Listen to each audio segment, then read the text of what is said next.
শ্রী শ্রী ঠাকুরের ৮১ বছরের ভাগবত জীবনী হলো মহাকাব্য। হাজারো ঘটনা সেখানে আছে। এই শ্রী শ্রী ঠাকুরের এত হাজারো ঘটনা নিয়ে শ্রী শ্রী ঠাকুরের জীবনী লেখা কেউ আজ পর্যন্ত লিখতে পারেননি। শ্রী শ্রী ঠাকুর বলেছিলেন, আমার জীবনী যদি কেউ লিখতে পারে সে হলো বড় খোকা। তা শ্রী শ্রী ঠাকুর তখন বড় খোকার কাছে যাওয়া হলো। শ্রী শ্রী বড়দা বললেন যে আমি জন্মানোর আগে শ্রী শ্রী ঠাকুরের যে সমস্ত লীলা কাহিনী হয়ে গেছে সেগুলো তো আমার জানা নেই। তাই বড় খোকাও বললেন, আমিও পারবো না। এই পরম পিতা পরম দয়াল ঠাকুর তিনি বিশ্বের মালিক, তিনি অপরিমেয়, তাকে পরিমাপ করা যায় না। তাকে এখনো পর্যন্ত কেউ বুঝতে পারিনি আমরা পুরোটা, কেউ বোঝা সম্ভবও না তাকে। তিনি তো বিধাতা, তিনি এই বিশ্বের মালিক। তিনি এই প্রথম তাকে প্রণাম করার সময় আমরা বলি ওম ব্রহ্ম পরম ব্রহ্ম কুল মালিক। তাহলে তিনি কে? তিনি স্বর্গ মর্ত্য পাতাল এই তিন জায়গায় যিনি একাধারে একই সঙ্গে বিরাজমান, তার সঙ্গে আবার এখানেও তিনি সশরীরে বিরাজমান। তাই হলেন তিনি ওম ব্রহ্ম পরম ব্রহ্ম। আর কুলমালিক হচ্ছেন তিনি যখন এই বিশ্ব স্রষ্টা তিনি সৃষ্টি করেছেন, এই বিশ্বের তিনি কুলমালিক। কারণ তখন প্রথম তিনি সৃষ্টি করলেন এই পরিবেশকুল, পরিবেশকুলের পর তিনি সৃষ্টি করলেন জীবকুল, জীবকুলের পরে দেবকুল, তারপর সর্বশেষ সৃষ্টি হলো তার মানবকুল। এই যে এতগুলো কুলের মালিক তিনি, তাই তিনি কুল মালিক। এর আগে কোনো পুরুষোত্তমের আগে বা পুরুষোত্তমের প্রণাম মন্ত্রে এই কথাগুলো বলা হয়নি, ওম ব্রহ্ম পরম ব্রহ্ম কুল মালিক। শ্রী শ্রী ঠাকুরকে তার অনুমতি ছাড়া কিছুই করা যেত না। এমনকি একটা তার ছবি পর্যন্ত কেউ তুলতে পারেননি তার বিনা অনুমতিতে।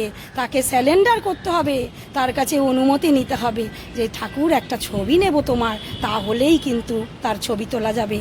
শ্রী শ্রী ঠাকুরকে না জানিয়ে তাকে মানুষ মনে করে যত কেউ ছবি তুলেছেন, পরে দেখেছেন সেই ছবি কালো হয়ে গেছে। তাই তিনি কে? তাকে তো মাপা যায় না, ধরা যায় না। শ্রী শ্রী ঠাকুর এই প্রথম যুগ পুরুষোত্তম যিনি, তিনি ভক্তের জন্য কলম ধরলেন। এর আগে কোনো প্রেরিত পুরুষ, কোনো পুরুষোত্তম ভক্তদের জন্য এতটা করে যাননি। তিনি প্রথম এক পরম ভক্তের অনুরোধে শ্রী শ্রী ঠাকুর কলম ধরলেন।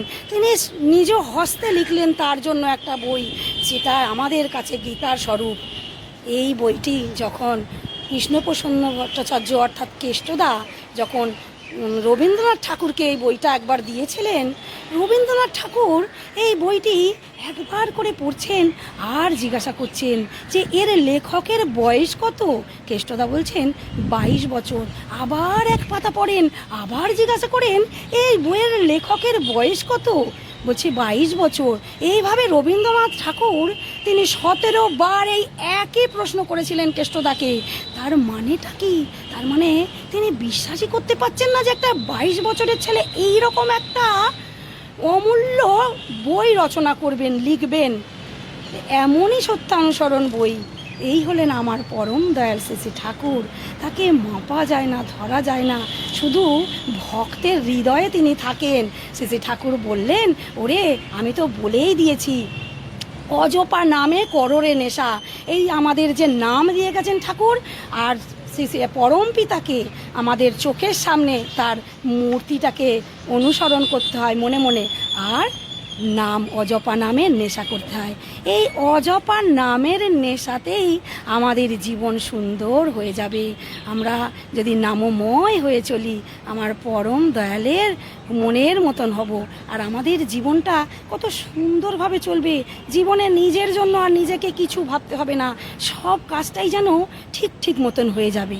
জয়গুরু, সকলের মঙ্গল প্রার্থনা করি আমার পরম দয়াল শ্রীচরণে।